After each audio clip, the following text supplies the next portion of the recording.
দেখো বন্ধুরা, এখানে দুধ জাল দিচ্ছি 2 কেজি।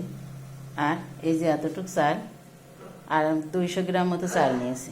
চিনিটা 150 গ্রাম নিয়েছি, পায়েস রান্না করব। দুধটা জাল হচ্ছে, একটু পরে চাল দিয়ে দিব।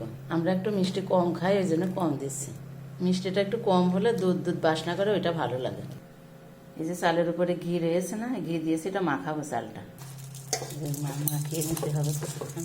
এই চালটা কিন্তু আমি ধুয়ে তারপরে শুকায়ে তারপরে মাখাচ্ছি ঘি দিয়ে। দেখো কয়টা তেজপাতা ছেড়ে দিয়েছি এর ভিতরে। এখন দুধের ভিতর চালটা দিয়ে দেবো।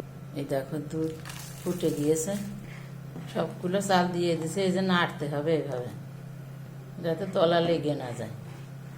এতে একটুখানি লবণ দিলাম, লবণ দিলে জিনিসটা স্বাদ ভালো হয়।